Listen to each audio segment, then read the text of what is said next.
अस्सलाम वालेकुम दोस्तों, मेरा नाम साकिब हुसैन है और आप देख रहे हैं नर्सिंग फाइल्स। आज हम जिस डिजीज़ के बारे में डिस्कस करने जा रहे हैं वो है पर्ट्यूसिस।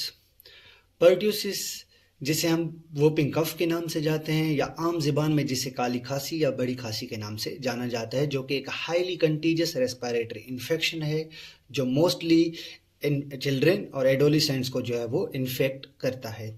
पर्ट्यूसिस को कॉज करने के लिए जो बैक्टीरिया इन्वॉल्व होता है उस बैक्टीरिया को कहा जाता है बोर्डिटिला पर्ट्यूसिस, जो कि एक ग्राम नेगेटिव बैक्टीरियम है। इनके सिम्टम्स की अगर बात की जाए तो ये इनिशियली जो है वो non specific upper respiratory tract infection के साथ होते हैं और इनके साथ जो है वायलेंट कफिंग स्पेल्स होते हैं जिन्हें हम कहते हैं प्रोक्सिसमस। अब प्रोक्सिसमस की वजह से क्या होता है कि डिफ़िकल्टी इन ब्रीथिंग होती है। अगर वो इंसान जिसको पर्ट्यूसिस हुई है जब वो इनहेल करेगा, जिसकी वजह से सोलो इन एयरवेज की वजह से क्या होगा कि वहाँ से एक डिस्टिंक्ट साउंड प्रोड्यूस होगा जिसे हम कहेंगे वूपिंग साउंड। इस वूपिंग साउंड की वजह से इस डिजीज़ को दूसरा नाम वूपिंग कफ का दिया जाता है। अगर हम इनके डायग्नोसिस की बात करें तो ये डायग्नोज होता है nasopharyngeal culture, polymerase chain reaction testing के थ्रू या सीरोलॉजिकल ऐसे के थ्रू।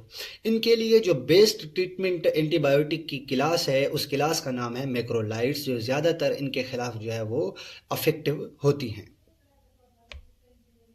अगर हम बोर्डिटिला पर्ट्यूसिस की खुद की बात करें तो ये एक ग्राम नेगेटिव कोकोबैसिलाई एरोबिक यानी इसको ऑक्सीजन की नीड होती है सर्वाइवल के लिए, पैथोजेनिक मोटाइल एनकैप्सुलेटेड बैक्टीरियम है जो बेसिकली कॉज करता है पर्ट्यूसिस डिजीज़ को, जिसे हम वोपिंग कफ कहते हैं। अगर इनके मोड ऑफ ट्रांसमिशन की बात की जाए तो ये बेसिकली एयरबोर्न ड्रॉपलेट्स के थ्रू जो है वो ट्रांसफ़र होते हैं थ्रू कफिंग और स्नीजिंग, जो कि अप टू 2 मीटर या 6 फीट का जो है वो मुफासला तय कर सकती हैं। इनके अगर इंक्यूबेशन पीरियड की बात की जाए, इंक्यूबेशन पीरियड हम उस पीरियड को कहते हैं जिसमें कोई भी पैथोजन किसी भी होस्ट के अंदर जाके वहाँ पे अपनी मल्टीप्लिकेशन करता है, कोई भी साइन और सिम्टम्स इनिशियली शो नहीं करता। तो ये इनका पीरियड होता है 7 to 10 डेज का ऑन एवरेज। इंसान जो है वो आल्सो नोन है, इंसान only known as reservoir for the pertussis.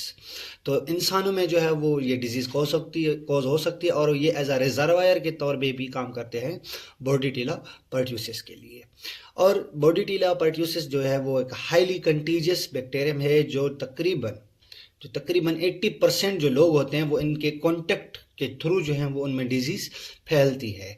अगर इनमें हम मोड ऑफ ट्रांसमिशन को और डिफाइन करें तो through inhalation of respiratory droplet of infected patients जो है वो ये इनहेल होगा और इनहेल होने के बाद ये डिजीज़ कॉज करेगा। उसके अलावा हम जो है वो थ्रू कंटेमिनेटेड सरफेसेस के थ्रू, अगर कोई भी इंसान जो कंटेमिनेटेड सरफेसेस हैं बोर्डिटिला पर्ट्यूसिस से, अगर वो उनको टच करेगा, जब वो उनको टच करने के बाद अगर वो अपनी आंखें, नोज़ या माउथ को टच करेगा तो इस तरह से भी है वो हमारे पास ऑब्जेक्ट के थ्रू जो है वो बोर्डिटिला पर्ट्यूसिस भी ट्रांसफ़र हो सकता है।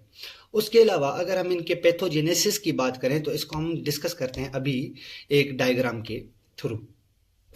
उसमें होता यह है कि बोर्डिटिला पर्ट्यूसिस अपने अंदर से बेसिकली 3 किस्म की जो है वो टॉक्सिन्स रिलीज करता है शुरू में। Number 1 filamentous haemagglutinin, number 2 pertactin, number 3 agglutinin.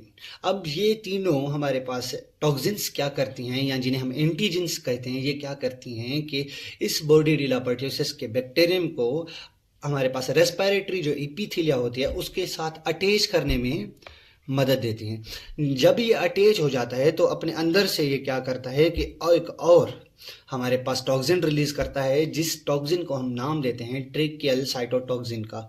Tracheal cytotoxin basically क्या करेगी कि ये जो सीलिया होती हैं, यहाँ पर मौजूद जो सीलिया होती हैं एपिथेलियम सरफेस के ऊपर, इन्हें क्या करती हैं, पैरालाइज करती हैं और जो म्यूकस की क्लियरेंस होती है, यहाँ पे जो गॉबलेट सेल म्यूकस प्रोड्यूस करते हैं उनकी क्लियरेंस भी होती है, उनकी क्लियरेंस को क्या करेंगी कि प्रिवेंट करेंगी। जब ये प्रिवेंट होंगी तो ये सीलिया पैरालाइज हो जाएंगी और म्यूकस का जो बिल्डअप है रेस्पिरेटरी एपिथेलियम में वो होना शुरू हो जाएगा। जब ये रेस्पिरेटरी एपिथेलियम में म्यूकस का बिल्डअप होगा जो ट्रिगर करेगा वायलेंट कफिंग हमारे पास स्पिल्स को। उसके अलावा ये एक और टॉक्सिन रिलीज करेगा जिस टॉक्सिन को हम नाम देते हैं पर्ट्यूसिस टॉक्सिन का। अब पर्ट्यूसिस टॉक्सिन जो बेसिकली 3 काम करती है। नंबर 1 ये क्या करेगी कि ये हमारे पास बोर्डिटिला पर्ट्यूसिस को एंकर करने में मदद देगी एपिथेलियम के साथ। नंबर 2 क्या करेगी कि ये इंक्रीज करेगी टी सेल की जो सर्कुलेशन होगी, आरबीसी हमारे पास इनके सर्कुलेशन में हमारे पास जो ब्लड है वेन्स के अंदर जो इनकी सर्कुलेशन होगी वो होगी हमारे पास, उसको जो है वो इंक्रीज करेगी। और नंबर 2 पे क्या काम करेगी, इनकी जो डिवीजन है वो फास्ट करेगी, जिसकी वजह से क्या होगा कि इनकी जो हमारे पास टी सेल्स होंगे ये हमारे पास ब्लड में ज़्यादा मौजूद होंगे और इनको क्या करेगी कि टिश्यू में माइग्रेट होने से रोकेगी, ये टिश्यूज़ में माइग्रेट नहीं हो पाएंगे। एंड नंबर 3 पे ये काम क्या करेगी कि इनको हमारे पास क्या करेगी कि इनको ये सेंसिटाइज करेगी, ये अपने अंदर से हिस्टामिन और साइटोकाइंस वगैरह रिलीज करेंगे, जिसकी वजह से क्या होगा कि ये जो ब्लड वेजल्स हैं ये लीकी हो जाएंगी। जब ये लीकी होंगी तो इनमें मौजूद फ्लूइड्स जो होगा वो टिश्यूज़ की तरफ माइग्रेट करेगा। जब ये टिश्यूज़ की तरफ माइग्रेट करेगा तो ये यहाँ पर टिश्यूज़ में कॉज करवाएगा हमारे पास इन्फ्लामेशन और इनमें यहाँ पर हमारे पास स्वेलिंग कॉज होगी।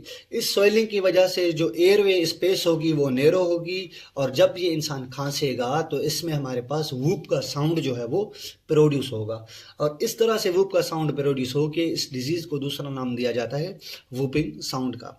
और नंबर 3 पे ये एक और टॉक्सिन नंबर 6 पे काम करेगी, तो इस नंबर 6 टॉक्सिन को हम नाम देंगे एडिनिलेट साइक्लेस का। अब ये एडिनिलेट साइक्लेस क्या करेगी कि ये नंबर 1 काम करेगी, जो मैक्रोफेजेस मौजूद होंगे इनको ब्लड वेसल्स में आने नहीं देगी। और नंबर 2 ये क्या करेगी कि अपने अंदर से जो टॉक्सिन होगी कुछ केमिकल्स रिलीज करेगी, ये केमिकल क्या करेंगे इस मैक्रोफेजेस को इन केमिकल के साथ थ्रू सैनिटाइज करेंगे।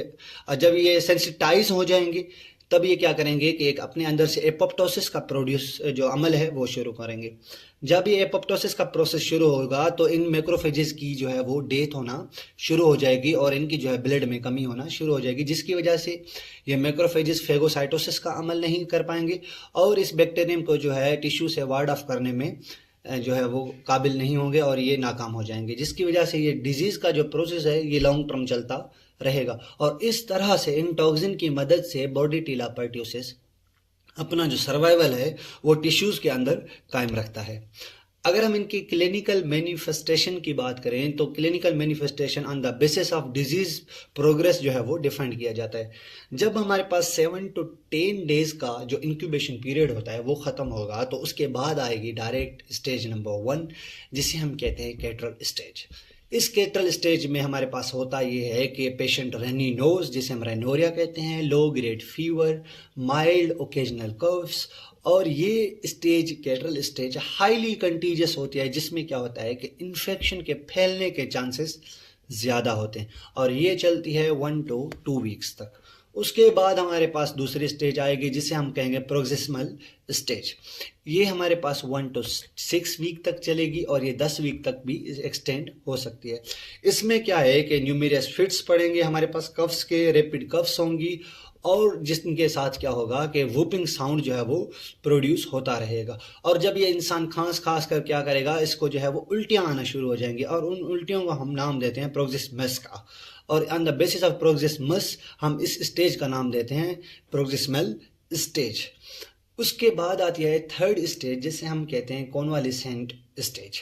और इस स्टेज में क्या होता है कि इस स्टेज में रिकवरी होती है ग्रेजुअल, और जो खांसी है, जो कफिंग फिट्स हैं, ये दोबारा भी रिटर्न हो सकते हैं और कभी कभी होते भी हैं।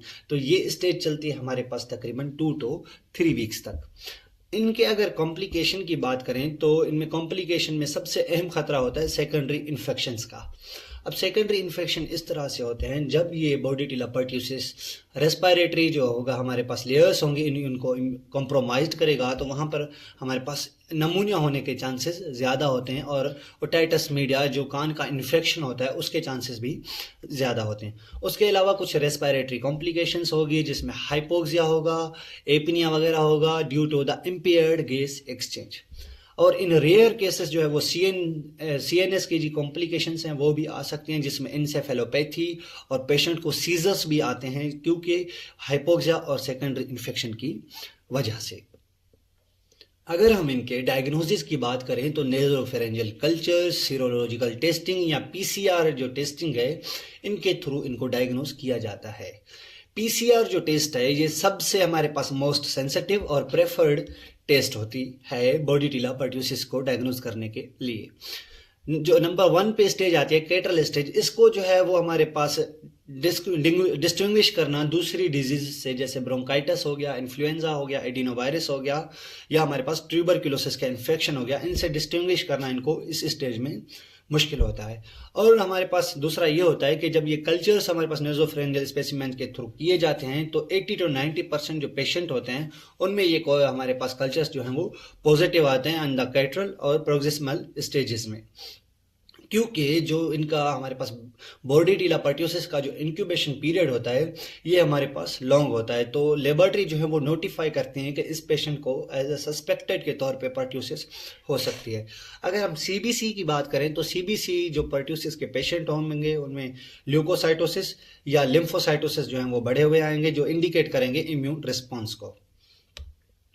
प्रिवेंशन की बात की जाए तो वो पेशेंट जिनको बोर्डिटिला पर्ट्यूसिस हो चुकी है, तो जैसे बच्चे हो गए, तो उनकी प्रिवेंशन इस तरह से होगी कि उनको एयरबोर्न आइसोलेशन रूम में रखा जाएगा, ड्रॉपलेट और कॉन्टैक्ट प्रिकॉशंस जो है वो इम्प्लीमेंट की जाएंगी, एजुकेट किया जाएगा केयर गिवर्स को, उनकी फैमिली मेम्बर्स को, ताकि वो हैंड हाइजीन करें, मास्क को वेयर करें और सोशल डिस्टेंस हमेशा लाजमी रखें।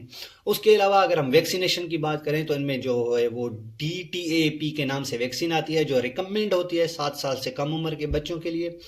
जो बच्चे 7 साल से बड़े होते हैं उनमें रिकमेंड की जाती है TDAP वैक्सीन।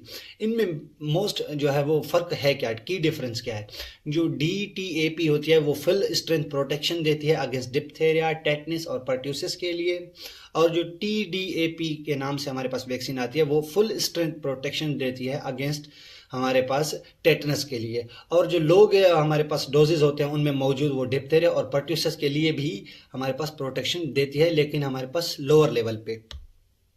उसके अलावा अगर हम इनकी ट्रीटमेंट की बात करें तो इनमें फर्स्ट लाइन ऑफ जो मेडिकेशन आती है, जो हमने पीछे डिस्कस की, मैक्रोलाइड्स, जिनके मेंबर्स है हमारे पास राइथोमाइसिन, एजिथ्रोमाइसिन। वो पेशेंट जिनको हमारे पास इंटॉलरेंट होते हैं मैक्रोलाइड्स से, उनको अल्टरनेटिव के तौर पे ट्राइमेथापोरिम सल्फामेथाजोल के नाम से जो है वो मेडिकेशन एज अल्टरनेटिव के तौर पे दी जाती हैं। सपोर्टिव केयर ये होगी कि रेस्पिरेटरी सपोर्ट होगी, ऑक्सीजन थेरापी दी जाएगी और पेशेंट में जो है वो सक्शनिंग ऑफ रेस्पिरेशन सिक्रेशन की जाएगी। जनरल सपोर्टिव मेजर्स की बात करें तो पेशेंट के हाइड्रेशन का अहम ख्याल रखा जाएगा और वो इरिटेंट्स जो रेस्पिरेटरी जो है वो इरिटेशन कॉज करवा सकते हैं उनको पेशेंट से अवॉइड करवाया जाएगा।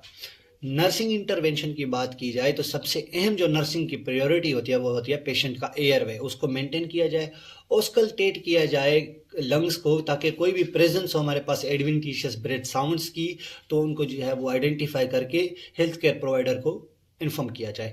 असेस किया जाए रेस्पिरेशन को, उनकी quality, rate, pattern, depth, flaring of nostrils, shortness of breath जिसे हम डिस्पीनिया कहते हैं, और पोजीशन ऑफ ब्रीथिंग।